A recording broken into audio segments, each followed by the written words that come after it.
Chers frères et sœurs, la grâce, la paix nous sont donnés de la part de Dieu notre Père au nom même de notre Sauveur Jésus-Christ. Oui, le Seigneur nous appelle, c'est lui qui ce matin nous rassemble, c'est lui qui nous unit.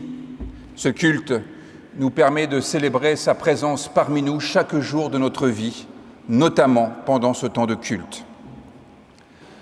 Dieu notre Père, nous rendons grâce pour cette heure mise à part dans notre vie. Voici un temps de paix, un temps d'écoute, un temps de louange,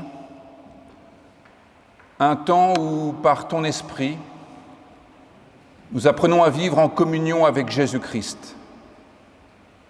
Grâce te soit rendue. Amen. Frères et sœurs, je vous invite à ouvrir votre recueil de chants au cantique 228. Nous allons tout d'abord chanter la première strophe du cantique 228 et nous nous levons pour chanter Dieu.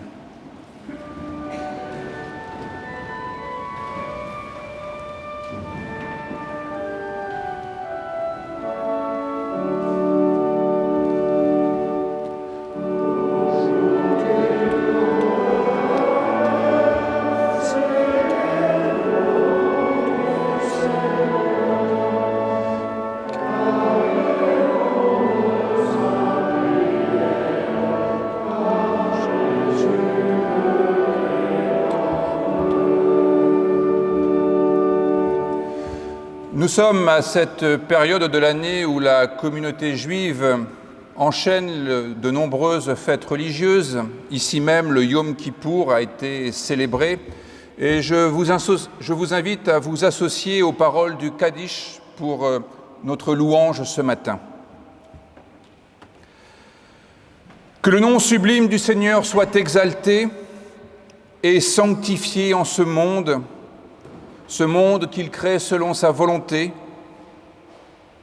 qu'il établisse son règne en Israël, dans l'humanité, bientôt et de nos jours. Amen. Béni soit à jamais le nom divin, qu'il soit loué, exalté, magnifié et célébré, ce saint nom au-dessus et au-delà de toute louange, de toute action de grâce, de toute bénédiction et adoration qui de la terre montent au ciel. Amen. Que la paix céleste se répande avec la vie sur nous et sur tout Israël. Celui qui fait régner l'harmonie dans les cieux fera aussi fleurir la paix sur nous, sur l'humanité entière. Amen. Et avec le psaume 98, aux strophes 1, 2 et 3, nous pouvons prolonger cette louange.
Prenons place.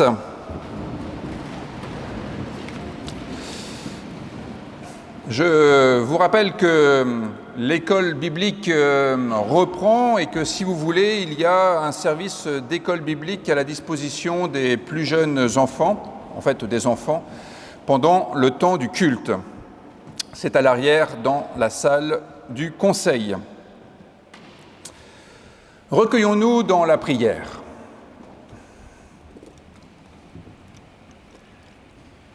Père, pardonne-nous. Tu as mis sur notre route des affamés et nous avons plutôt pensé à notre propre faim. Tu as mis sur nos chemins des assoiffés de tendresse et qu'avons-nous fait ? Le plus clair de notre temps, nous sommes restés attentifs au propre battement de notre cœur.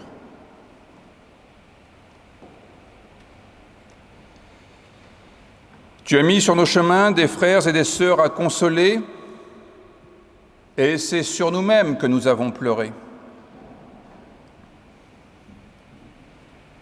Tu as mis sur nos chemins des petits à soutenir, à encourager, à porter vers l'avenir.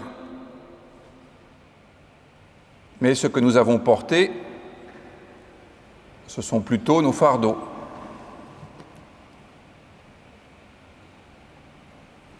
Tu as mis sur nos chemins les misères du monde. Et ce qui a occupé notre esprit, ce sont nos échecs et nos succès. Alors, pardonne-nous. Donne-nous la force d'offrir le pain, l'espérance et la joie à ceux qui croisent notre chemin. Amen. Chantons la 4e strophe du cantique 228 en restant assis.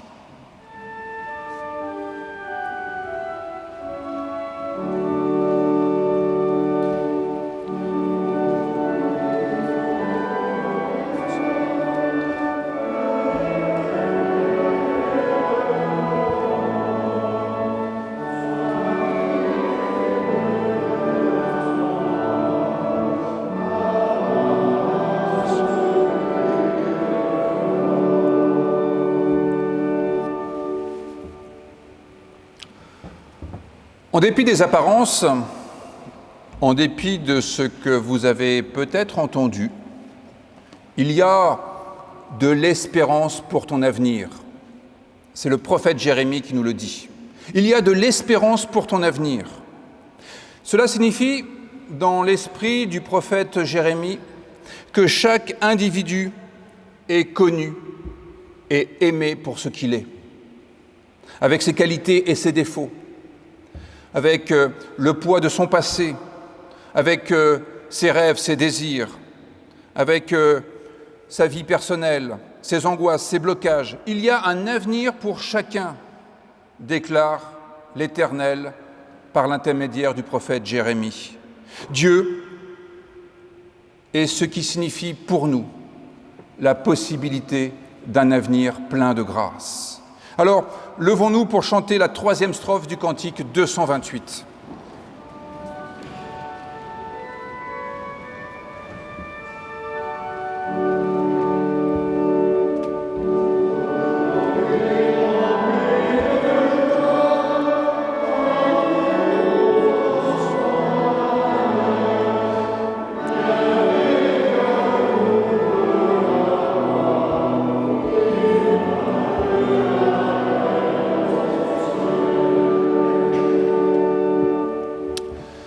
Le réformateur Martin Luther disait que, comme l'oiseau est fait pour voler, l'homme est fait pour travailler. Comme l'oiseau est fait pour voler, l'homme est fait pour travailler. Et voici en quoi consiste le travail du chrétien. Oui, aimer, bien sûr, mais avec les mots de Thomas More, entendons que Dieu nous donne une âme sainte et des yeux ouverts sur la beauté du monde. Cette capacité à voir le monde dans sa beauté, cette capacité à s'émerveiller de la création. Ne vous épouvantez donc pas en voyant le mal, continue Thomas More, mais essayez de redresser les situations. Dieu vous donne une âme qui ignore l'ennui. Ne poussez donc pas trop de gémissements et de soupirs. Dieu vous donne aussi l'humour. Tirez donc quelque chose de cette vie et faites-en profiter les autres. Dire oui à ce programme, c'est l'acte même de foi. Et ce matin, je vous invite à dire notre foi en ces termes. Nous croyons en Dieu présent dans nos vies. Nous croyons qu'il nous rassemble et qu'il se manifeste là où nous ne l'attendons pas, dans l'imprévu, dans l'inattendu. Nous croyons qu'il se manifeste aussi là où nous l'avons beaucoup attendu, de façon imprévue et inattendue. Nous croyons qu'il ne se laisse pas enfermer dans quelque institution que ce soit, dans quelque définition que ce soit. Nous croyons qu'il nous relève et qu'il nous libère. Nous croyons qu'il nous donne la force d'agir et de changer le monde. Nous croyons que Jésus-Christ vient à notre rencontre sur le chemin de la vie. Nous croyons que nous marchons en sa présence. Nous croyons qu'il nous parle et qu'il nous répond dans le présent de notre vie. Nous croyons que l'Esprit Saint insuffle sa présence dans notre fragilité et dans la beauté de nos jours. Nous croyons qu'il nous guide dans le monde que Dieu crée pour nous, dans l'attente de la nouveauté du royaume. Nous croyons, et manifestement l'évêque de Rome le croit aussi, que le salut est donné à tous, sans distinction. Nous croyons que, au milieu de la beauté de cette vie si compliquée, le salut s'annonce comme une promesse. Et nous croyons que cette bonne nouvelle donne à chaque être humain une dignité irrévocable, que cela lui donne le courage de vivre du premier au dernier souffle. Amen. Frères et sœurs, chantons au cantique 241 les strophes 1, 2 et 3 du cantique 241.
Asseyons-nous. Béni sois-tu, Dieu notre Père, pour le don de ta parole que nous essayons de discerner parmi les Écritures qui nous ont été confiées. Sois béni pour ton invitation à nous laisser transformer par elle. Ouvre-nous à cette parole, de sorte que nous puissions choisir la vie qu'elle désigne. Et guide-nous par ton esprit,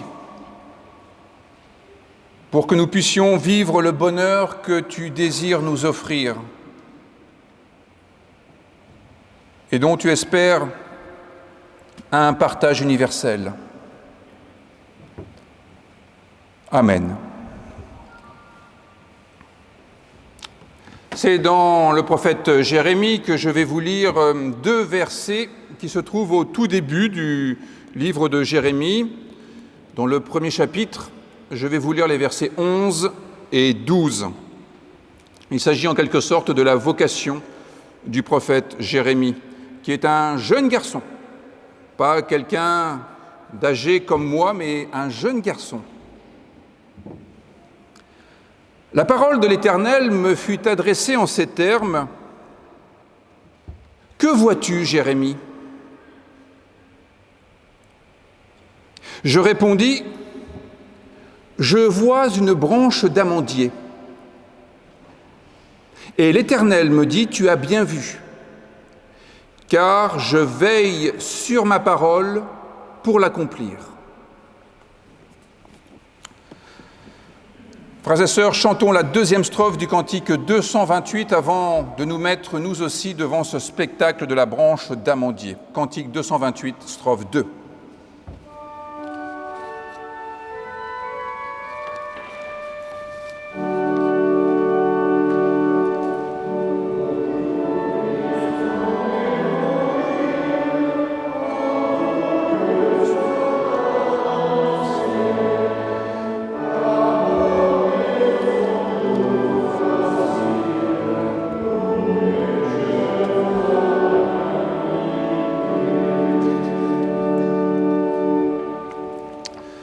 Chers frères et sœurs, vous avez tous reçu la feuille d'annonce pour les activités de notre Église cette semaine. Si jamais ce n'est pas le cas, je vous invite à la prendre en sortant du temple tout à l'heure. Vous y verrez la photo qui illustre cette semaine cette feuille d'annonce. Vous pouvez l'observer attentivement, la mettre devant vos yeux.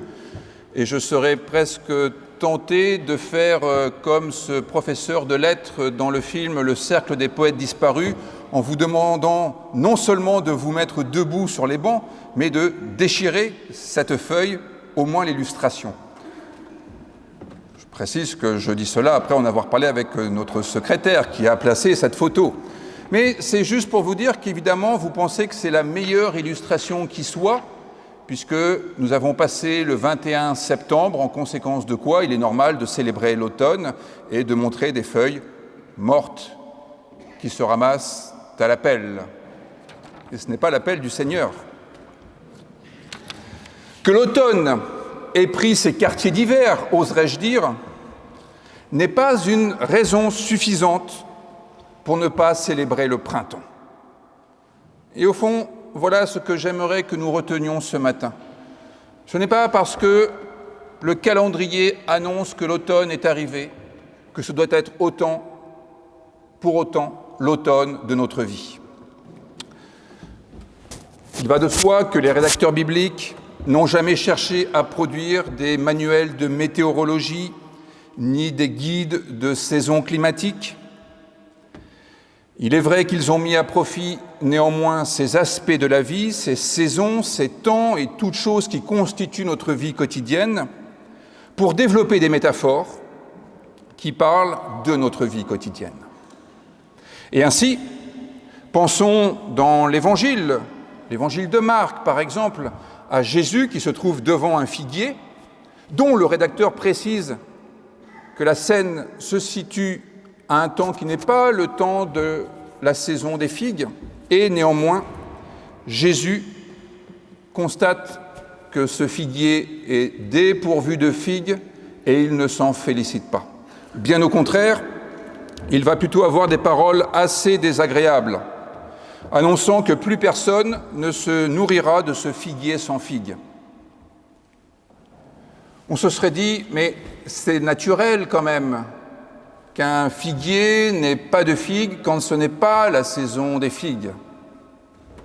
Mais précisément, ce que nous annonce l'Évangile, qui n'est pas limité au seul texte appelé Évangile, mais qui retentit dans l'ensemble de la Bible, c'est que la grâce est contre nature, ou du moins qu'elle ne se soumet pas à l'ordre de la nature.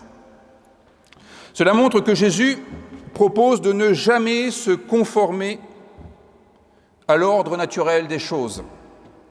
Cela montre que Jésus ne propose pas de conformer notre vie à ce que la sagesse populaire tient pour juste et évidente, parce que ça s'est toujours passé comme ça, que ça a toujours été vécu comme ça. L'Évangile, et nous le voyons avec Jésus, mais nous le comprenons dès Jérémie, l'Évangile vient faire irruption dans une mécanique bien huilée en proposant un autre ordre du monde. Jésus révèle que le figuier qui symbolise le temple est appelé à être fécond en toutes circonstances, et pas simplement le dimanche matin, ni pendant les seules fêtes carillonnées. L'oiseau est fait pour voler,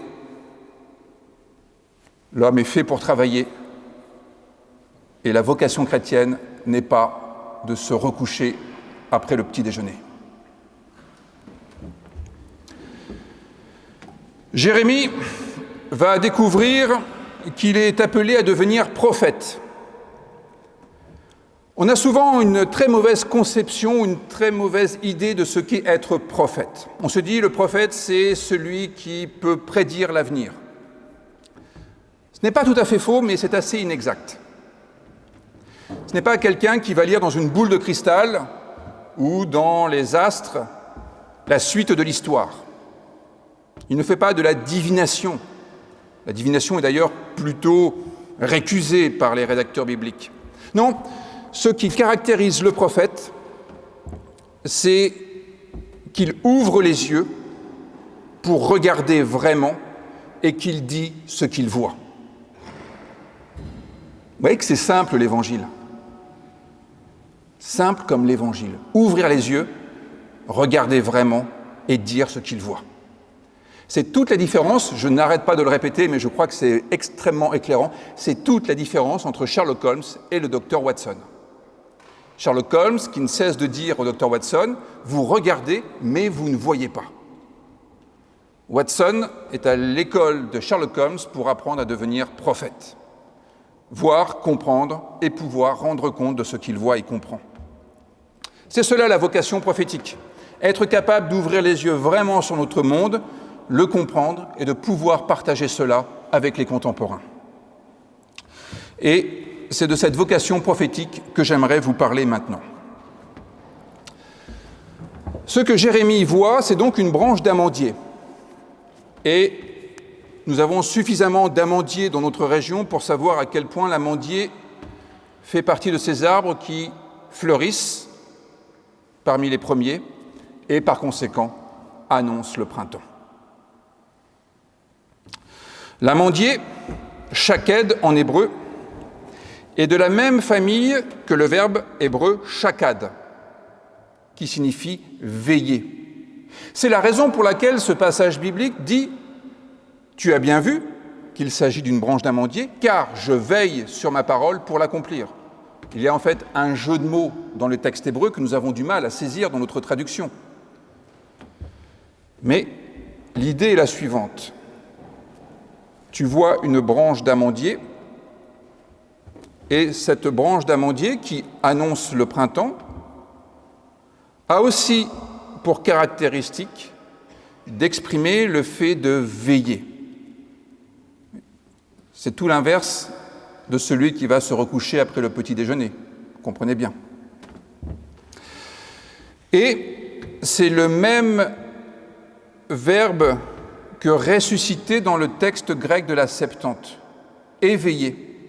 Veiller, éveiller, c'est le verbe egeiren en grec, qui est l'un des deux mots utilisés pour parler de la résurrection. C'est ça le printemps. Le printemps, c'est la résurrection de la nature. On s'attend à ce que ça soit fini. Un amandier. Un amandier, à la fin de l'hiver, on aura tendance à le couper à la racine. Mais les bourgeons arrivent et il reblanchit, comme nul ne pouvait l'espérer. Sauf le prophète, qui voit justement cette capacité de l'arbre a priori mort à reprendre vie. Parce qu'en fait, il ne l'avait pas perdue. Mais la vie était enfouie sous une écorce semblable à l'écorce de la mort. C'est la branche qu'il faut avoir à l'œil pour apercevoir le premier frémissement du printemps. La vie qui reprend le dessus après l'hivernage qui donne l'impression d'avoir assassiné la nature. La nature, quoiqu'immobile, quoiqu'ayant l'apparence de la mort, contient encore en elle tout ce qu'il faut pour que jaillisse à nouveau la vie et que change la couleur du paysage et l'allure des lieux. Et c'est à cela que Jérémie doit être attentif, dans un contexte historique qui est un peu comme la fin des temps. Nous sommes à cette période de l'histoire d'Israël où le royaume du Nord, Samarie, est déjà tombé depuis 722. Et là, nous sommes à l'époque où l'empire de Babylone est extrêmement fort, extrêmement menaçant. Et d'ailleurs, Jérusalem tombera, le temple de Jérusalem sera lui-même détruit, et la population en partie déportée sur les rives du fleuve Kébar à Babylone. Néanmoins, Jérémie est ce prophète qui perçoit que ce n'est pas pour autant la fin de l'histoire. Jérémie, mais Jésus aussi d'ailleurs, est quelqu'un d'attentif. Voir tout ce qui annonce le retour du printemps et l'annoncer. Tout ce qui indique la vie capable de reprendre le dessus, c'est cela être prophète. Ce n'est pas faire des paris sur l'avenir, c'est de lire les signes du temps, les interpréter et les rendre disponibles. C'est cela aussi la vocation prophétique de l'Église. C'est à cela que nous sommes appelés si nous prenons au sérieux les textes bibliques et si nous considérons que l'exemple de Jérémie a quelque valeur pour nous. Faire nôtre cette mission qui a été confiée autrefois au personnage Jérémie. Dit autrement, il s'agit d'être sensible à tous les frémissements. Il s'agit d'être sensible à toutes les initiatives qui vont dans le sens du divin, puisqu'il ne s'agit pas d'autre chose que de repérer l'action de Dieu dans notre histoire.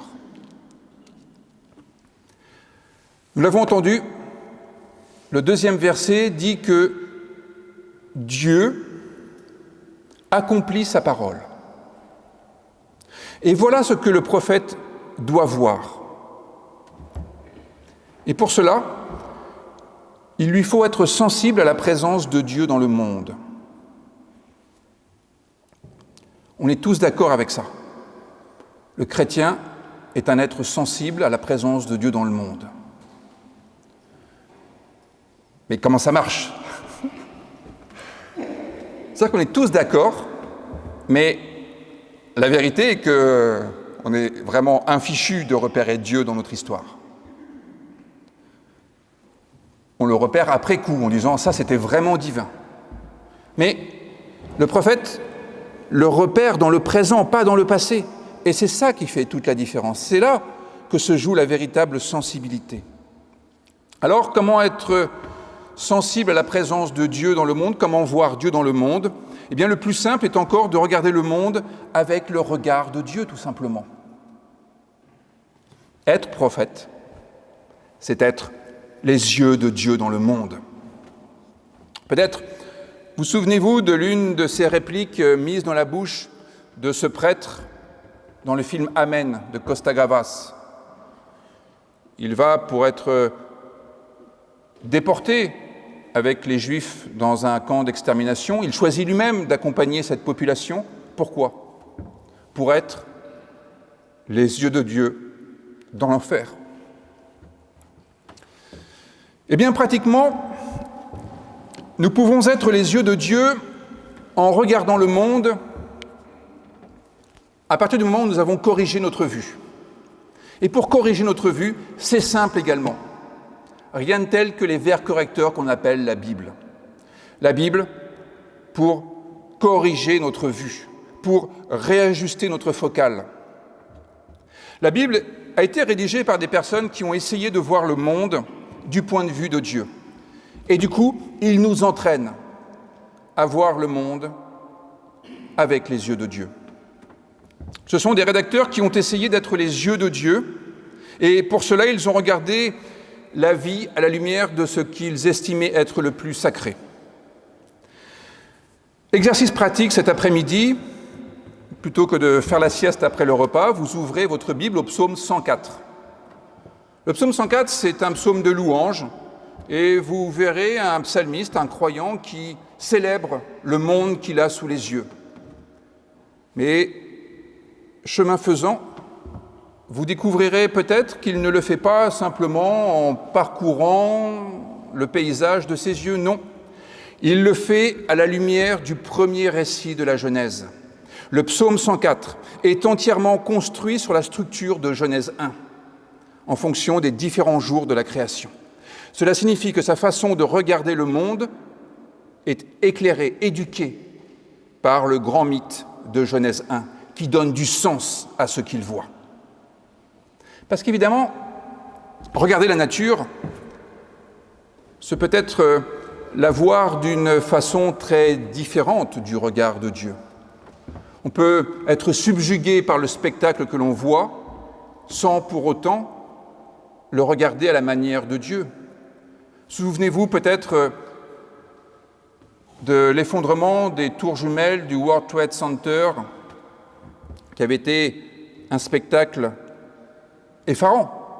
Et une polémique avait eu lieu autour de ce qu'avait dit un chef d'orchestre allemand, je crois, en disant que c'était un spectacle fascinant. Force est de constater que nous avions certainement passé de nombreuses minutes à voir et à revoir ce spectacle, et lui avait dit qu'il y avait une sorte de beauté. Et si nous ne structurons pas notre regard, si nous n'avons aucun critère pour apprécier ce que nous voyons, le spectaculaire peut nous donner l'impression qu'il y a du divin. Or, le théologien, chrétien en tout cas, ne considérera pas qu'il y a dans cet effondrement des tours et d'autres attentats quelque chose qui relève du divin. Dans les conséquences peut-être, avec la solidarité qui a eu lieu, mais pas dans cet effondrement qui était effectivement spectaculaire, fascinant, subjugant par bien des aspects. Cela signifie que le prophète ne regarde pas la nature d'une manière neutre. Il regarde comme Dieu regarde, avec une intention qui va dans le sens de quelques aspects dont l'Évangile est porteur. Ce qui compte pour le prophète, c'est de voir l'acte de la création à l'œuvre dans le monde. Créé et sacré pour le texte biblique. Les rédacteurs en ont fait d'ailleurs un critère pour regarder ce qui dans l'histoire va dans le sens du monde. Lorsque vous voyez un acte de création, vous pouvez vous dire qu'il est fort probable que cela aille dans le sens du divin. Il y a d'autres critères possibles. Par exemple, pensons au prophète Amos. Le prophète Jérémie également dénonce des situations qui sont odieuses, autrement dit qui déplaisent à Dieu, à partir du critère de la justice, tel qu'il sera élaboré dans le livre du Deutéronome. C'est un autre critère, la justice. Ces deux prophètes ne voient pas ce qui les arrange, ils ne sont pas attirés par ce qui leur fait plaisir. Il voit l'exigence divine dans l'histoire humaine, ou plus exactement, il confronte ce qu'il voit à la justice telle qu'elle est révélée par la réflexion des rédacteurs bibliques qui y ont réfléchi d'une manière théologique, c'est-à-dire en prenant un point de vue universel plutôt qu'un point de vue particulier. On pourrait même dire que le rédacteur deutéronomiste prend un point de vue universel qui est celui du plus faible, la veuve, l'orphelin et l'étranger.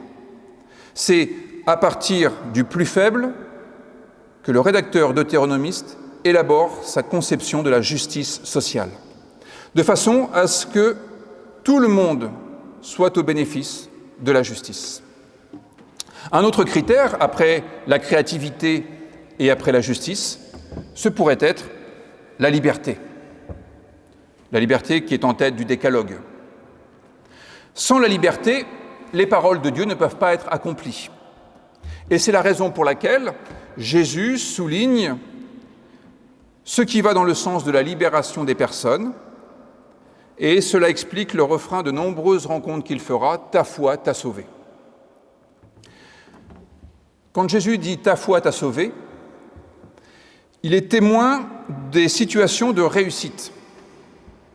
Il y a quelqu'un qui était en grande souffrance, quelqu'un qui était exclu, isolé, qui était en sous-régime, quelqu'un dont la vie n'était plus que l'ombre d'elle-même, et Jésus constate qu'il y a eu un changement dont cette personne a été partie prenante, qui a renversé la vapeur et qui lui permet désormais de vivre pleinement. Il souligne que l'amour de la vie de certaines personnes l'a emporté sur ce qui retient la vie captive. C'est ça la foi. La foi, c'est aimer la vie, c'est faire confiance en la grâce qui est toujours le meilleur avocat de la vie. Jésus souligne le désir d'humanité de ces personnes qui l'ont emporté sur ce qui défigure l'humanité. Des personnes qui étaient insoumises à l'ordre des choses. Des personnes qui étaient insoumises au cours naturel des choses. Parce qu'il était naturel que l'estropié soit exclu de la communauté. Il était naturel que l'aveugle n'ait pas sa place au sein du temple. Il était naturel que les femmes soient reléguées un peu au loin. Il était naturel que l'étranger n'ait pas part au royaume. Jésus, dans les évangiles, constate cette liberté d'être de toutes ces personnes qui ont saisi la grâce, qui l'ont prise au sérieux et qui en ont fait le moteur de leur existence et qui ne se sont pas recouchés après leur petit déjeuner. Il met en évidence la liberté qui a donné la possibilité de faire preuve d'audace en s'élançant vers Jésus, par exemple, parfois en bousculant les disciples qui voulaient faire obstacle. L'audace de ces personnes qui se sont adressées à lui, parfois en l'interpellant, en franchissant les barrières sociales, religieuses, en transgressant la bienséance de l'époque, comme cette femme qui va humidifier les pieds de Jésus de ses larmes avant de les essuyer avec ses cheveux. On est d'accord que ça ne se fait pas quand même. Il est heureux qu'elle l'ait fait.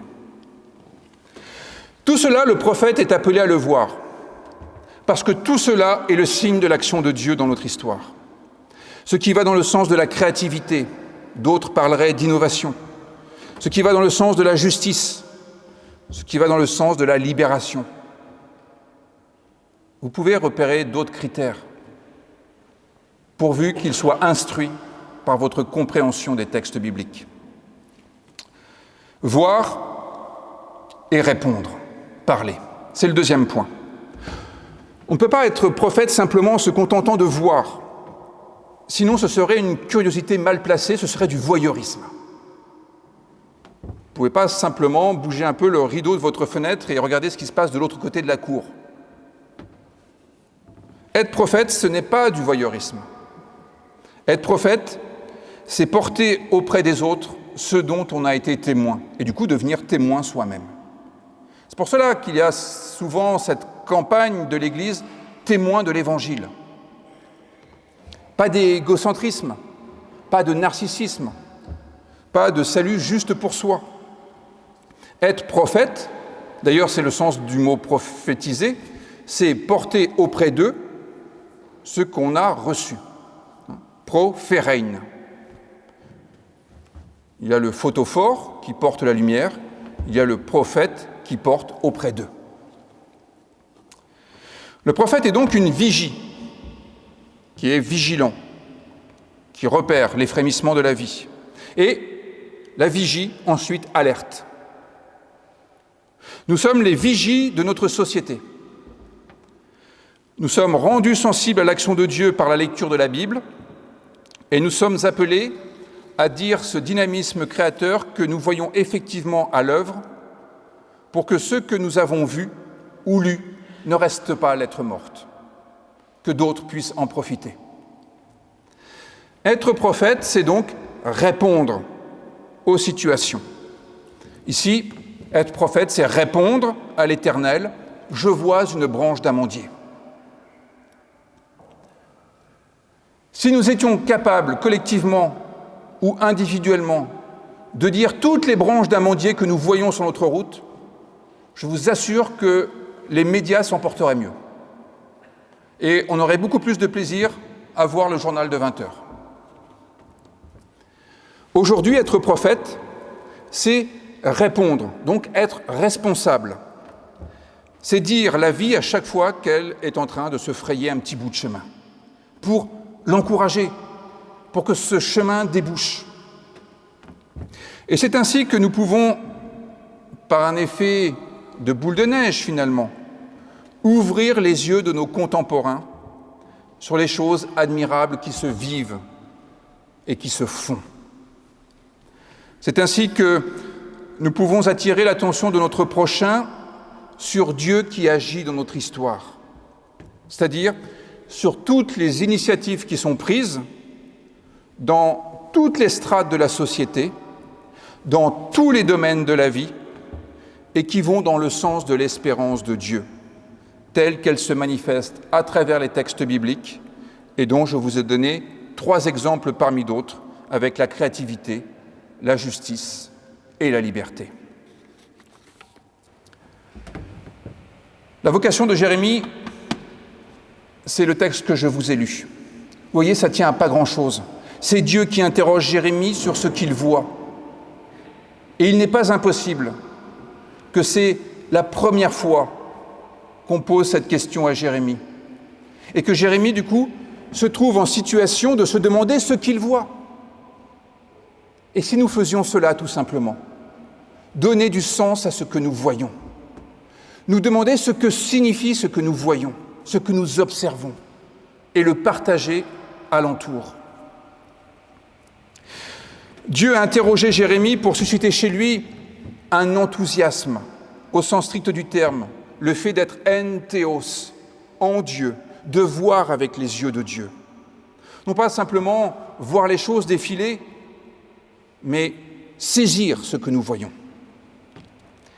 Et les rédacteurs bibliques ont mis en mots les visions des prophètes pour en faire autant d'épopées, à même de ressusciter le désir de s'engager personnellement dans de telles dynamiques.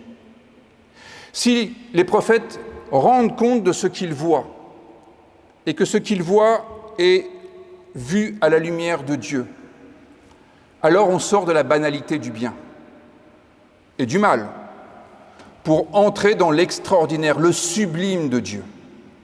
Et ça, c'est propice pour enthousiasmer notre monde contemporain. Exemple, exercice très très pratique et tout simple. Nos contemporains montpelliérains sont habitués à voir en quelque sorte les décombres qui se trouvent sur le rectangle entre la rue Saint-Barthélemy, la rue Bruès, le boulevard Gambetta, une sorte de champ de ruines, Waterloo, Morne-Plaine. Et on se dit, Ça, c'est mort, définitivement mort. Et depuis le nombre d'années que c'est comme ça, enfin, c'était pas comme ça en ruine depuis des années, mais en tous les cas, depuis des semaines et des mois, que même le tramway ne pouvait plus passer à un moment donné, on se dit, mais il ne pourra rien en sortir de bon, c'est comme de Nazareth. Est-ce que quelque chose de bon pourrait sortir de Nazareth? Nous sommes précisément prophètes. Si nous disons de quelle manière ce frémissement opéré par la grue jaune qui s'y trouve est un acte divin, en ce sens où il y a là la possibilité de l'innovation, de la justice et d'une plus grande liberté pour les personnes qui seront accueillies dans 18 mois. Il y a là matière à être prophète pour notre société montpelliéraine. Mais de grâce, n'ayons pas le regard fixé simplement sur les réalisations de notre cher protestantisme. Le point de vue de Dieu est un point de vue universel, qui ne saurait s'arrêter à ce que nos œuvres et nos mouvements sont capables d'accomplir.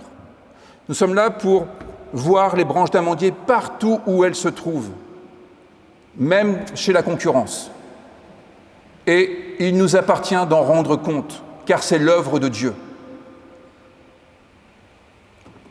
Les rédacteurs bibliques ont mis en scène des récits de succès. Ils ont décrit la vie divine qui peut l'emporter contre toute attente, pour que nous nous mettions à cette école-là et que nous soyons capables nous-mêmes d'être colporteurs de ce genre de bonnes nouvelles.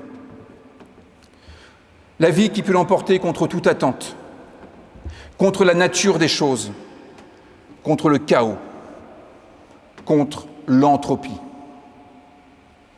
Les rédacteurs bibliques ont rédigé des épopées pour nous donner le goût de la vie portée à hauteur de l'espérance de Dieu, pour nous donner le goût d'entreprises qui ont l'ambition de Dieu, pour favoriser tout ce qui peut concourir à l'œuvre de Dieu. Dieu qui rend le monde infiniment plus vivable et qui nous rend infiniment plus humains lorsque nous sommes enthousiastes. Amen.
Levons-nous pour chanter le cantique 611. Au cantique 611, nous chanterons les strophes 1, 2 et 3.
À l'issue de ce culte, nous serons invités à rester un petit peu autour d'un verre fraternel qui sera organisé de façon à ce que nous puissions faire connaissance, accueillir les personnes que nous ne connaissons pas. Au fond, c'est très simple de savoir qui est un nouveau dans la paroisse.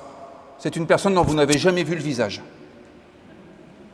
Ou quelqu'un dont vous ne connaissez pas le prénom. Donc vous voyez, on a de la marge de progression. Donc, voilà, gardons quelques minutes pour pouvoir faire connaissance les uns avec les autres. Par les temps qui courent, c'est quand même extrêmement appréciable. Dans notre semaine, j'attire votre attention sur le jeudi 30. À 18h, il y aura le deuxième cours public sur l'Ancien Testament donné par Dany Noquet. Et je vous invite à lire Genèse 41 pour bien vous y préparer. C'est à 18h à la faculté de théologie, avenue Villeneuve d'Angoulême. Le samedi 2, il y aura à 9h30 la pose de la première pierre du carrousel et l'entrée se fera par la rue Saint-Barthélemy. Moi, je trouve que c'est extrêmement programmatique quand même. J'en profite pour vous dire que c'est une idée que j'aimerais partager avec vous. L'an prochain, nous serons en 2022. Ce serait peut-être bien que pour les, non pas 50 ans du pasteur, mais les 450 ans de la Saint-Barthélemy, on fasse quelque chose qui aille dans le sens, non pas de la commémoration de nos blessures du passé, mais sur notre capacité à ressusciter et aller dans le sens de la vie. Oui, être capable de dire que la semaine dernière, par exemple, nous avons eu une rencontre œcuménique, catholique, protestant et orthodoxe, qui s'est passée de manière extrêmement fraternelle. Et je pense que ce peut être un exemple extrêmement utile et intéressant pour notre société française. Vous voyez, ça peut être ça aussi, être prophète. Voir qu'il est possible de ne pas rester arc-bouté sur des querelles intestines du passé, mais de pouvoir célébrer la vie ensemble. Donc c'est à 9h30, rue Saint-Barthélemy. À 14h30, dans la salle du Conseil, il y aura le cercle Évangile et Liberté. Il sera animé en présence de Soeb Bencher et c'est lui qui introduira le thème « Le statut exceptionnel de Jésus dans le Coran ». Donc c'est une excellente occasion pour d'abord être à l'écoute d'un représentant de la communauté musulmane qui a particulièrement étudié sa tradition, et de pouvoir engager un dialogue sur Jésus dans l'islam, dans le Coran en particulier, et puis notre Jésus, ou, pour le dire avec Louis Simon et Johann Sebastian Bach, mon Jésus. Le lendemain, dimanche 3 octobre, à 10h30, culte ici même, et ce sera l'occasion de célébrer le centenaire de la présence de la faculté de théologie protestante à Montpellier, après qu'elle eut quitté Puylaurens et après qu'elle eut quitté cette bonne ville de Montauban. Comme quoi, finalement, on peut quitter Montauban. Il y aura le jour même, dimanche 3 octobre, une journée organisée par l'Église verte.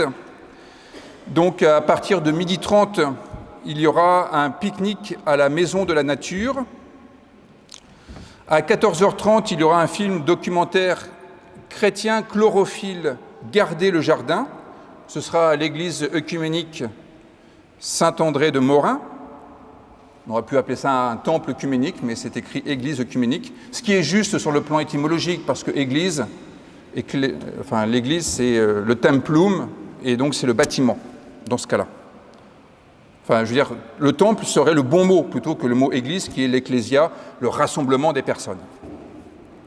Mais un jour, la société française sera vraiment protestante. Et il y aura une célébration œcuménique à 16h, toujours à Saint-André de Morin, ce qui sera aussi l'occasion de célébrer les 50 ans de la construction de ce bâtiment. C'est un simultanéum à la fois Église catholique, Église protestante. Et à 18h, un spectacle écolo swing avec la compagnie SketchUp de Marseille, cette fois au théâtre Jacques Coeur de Latte.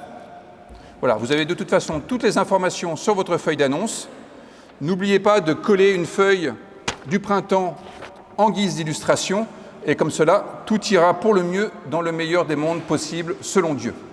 C'est maintenant le moment de l'offrande, c'est l'occasion de faire reverdir les finances de notre Église, qui ne se portent pas trop mal, mais ça pourrait aller mieux.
Profiter de ces jeux d'orgue, c'était aussi profiter du retour de Dorine Neveu parmi nous, ce qui est bien agréable, et je la salue en notre nom, même si elle ne peut utiliser que le récit, le petit clavier du haut, parce que l'orgue est quand même un peu au bout de sa vie. Mais un jour viendra le printemps où cet orgue en construction sera sur l'ensemble de la tribune, et vous ne voudrez plus quitter le temple subjugué par l'innovation que constituera le buffet de cet orgue, la justice, ou du moins la justesse des notes de cet orgue, et la liberté avec laquelle les organistes joueront dessus. Unissons-nous maintenant dans la prière, frères et sœurs.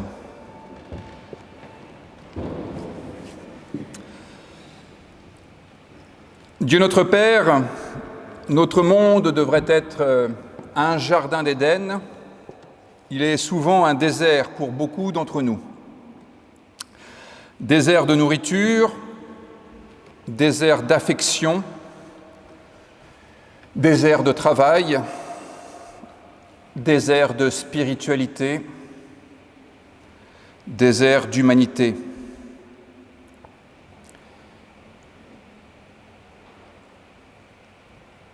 Notre prière consiste à te demander une fois de plus d'être stimulé dans le sens de ta créativité, pour que nous ménagions au moins dans ce monde des oasis pour ceux qui en ont besoin. Tu es la source d'eau vive, c'est toi qui les délivreras de la sécheresse, mais comment en profiterait-il si nous ne voyons pas cette source d'eau vive et si nous ne leur indiquons pas? Rends-nous responsables. Donne-nous l'intelligence et la force de répondre aux situations que nous rencontrons chaque jour de manière à être tes prophètes pour nos contemporains. Il y a des situations devant lesquelles nous nous sentons particulièrement démunis. Nous sommes sensibles à ce qui arrive à nos prochains.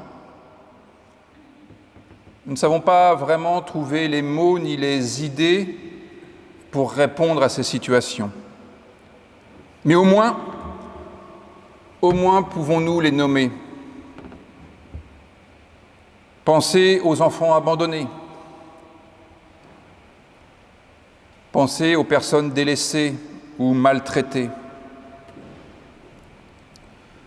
Pensez aux personnes désœuvrées, découragées.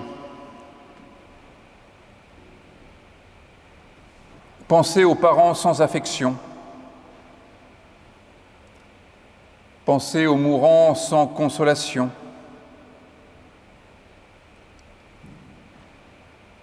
Oui, appelle-nous à être prophètes et renouvelle notre vocation prophétique pour que nous soyons en mesure de répondre à tous ces défis, à toutes ces situations, en coopération avec nos frères et sœurs.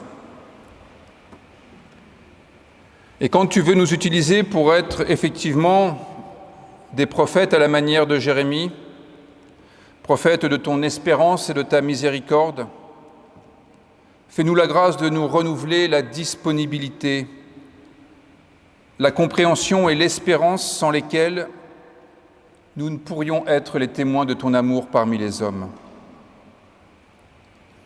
Accorde-nous tout cela pour l'amour de Jésus, notre Maître, lui qui nous a enseigné à dire « Notre Père qui es aux cieux, que ton nom soit sanctifié, que ton règne vienne, que ta volonté soit faite sur la terre comme au ciel. Donne-nous aujourd'hui notre pain de ce jour.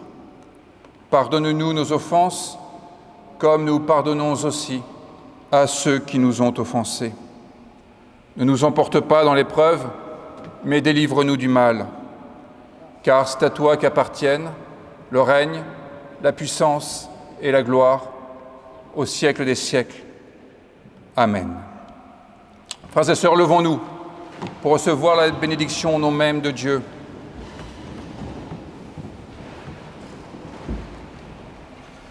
Frères et sœurs, le Dieu de l'espérance nous comble de toute joie et de toute paix dans la foi, afin que nous débordions d'espérance par la puissance de l'Esprit, en tout temps et en toutes circonstances. Amen.